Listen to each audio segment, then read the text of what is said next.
Hey guys, Ben from My Sports Stop here with Richie Donnell. Our scouting report today is on Ryan Ramczyk, tackle from Wisconsin. Yes. Only played 1 year there, Right. but overall gave him a first round grade. Yeah, this dude, he's really good. He was a D1 player coming out of high school, just didn't want to go and play for Gary Anderson, unfortunately. So we haven't been able to see him for the last 3 years. But when Paul Chryst came back, got the Wisconsin job, that was the first thing that he did, was give him a scholarship. And now we're looking at a first-round tackle.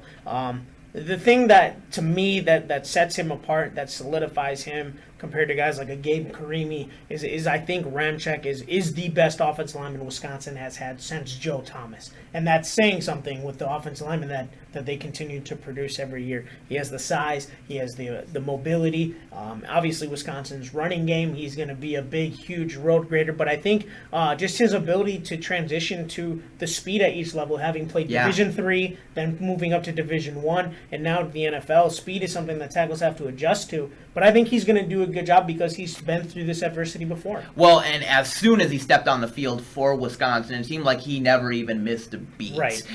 His fundamentals are just completely sound. Yeah. And obviously with Wisconsin, I mean, page 1 of the offensive line Bible is run blocking. Exactly. And he was so good at that. Right. Yeah. Wisconsin, their offensive linemen are always going to be more developed in that run blocking game because of the system that they run. So it'll be interesting to see at the combine how well he does with the kicking drills that they're going to ask him to do in terms of his pass protection. But I think Wisconsin passed the ball a little bit more this year than people anticipated, rotating between the two quarterbacks. So having had a right-handed quarterback and a left-handed quarterback behind him in Houston and Hornibrook, he has that experience, and he knows how to adjust to whether it's a right-handed quarterback protecting his blind side or a left-handed quarterback protecting his front side. So I think having all of that experience and playing at multiple levels is only to his benefit to show that he can really adjust to whatever it is thrown at him. Now, like Jake Butt, a guy we did a scouting report on before,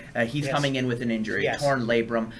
He's going to be limited in the combine and his pro day. That's definitely got to hurt. Yeah, I think it's going to hurt, but I think offensive line is one of those positions where it's not necessarily like he tore the labrum in his hip, which is hip flexibility is a big thing with offensive linemen, but it's not as if like Jake Butt tore his ACL. Jake Butt is a guy who's going to be running down the field and needs that elite speed.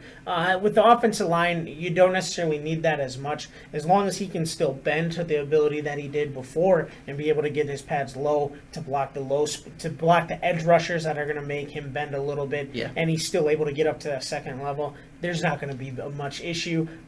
He's been dinged a little bit due to it, but I still think he's going to ultimately end up a first-round pick. Okay. Now, a guy I have him compared to in the NFL is Joe Staley from the 49ers. I think Staley was really knocked for having a narrow frame, and Ramczyk is as well. But I think when you look at when the 49ers were doing really well, when Colin Kaepernick was running that read offense to perfection, Staley was the guy who really kept that all in check.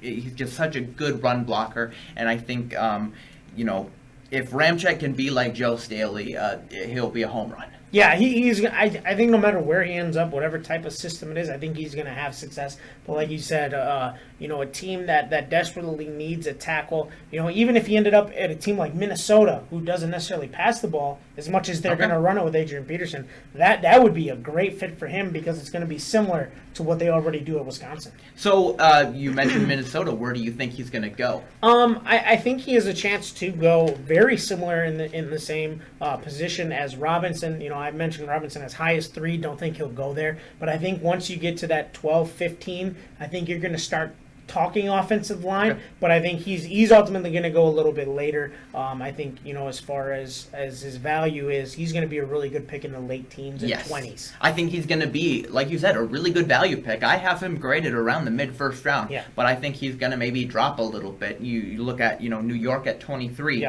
Houston at 25, possibly even New England at 32. Right. There are a lot of good places where I think he could go, and whoever drafts him, has a week 1 start. Right, and I want to say, you brought up Houston.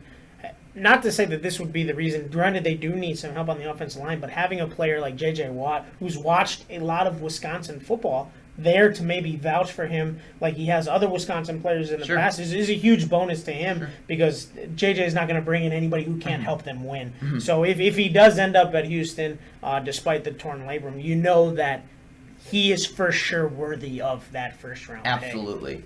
All right, guys, thank you so much for watching. Remember to go on our website, mysportsapp.com, and subscribe to our YouTube channel for more original videos.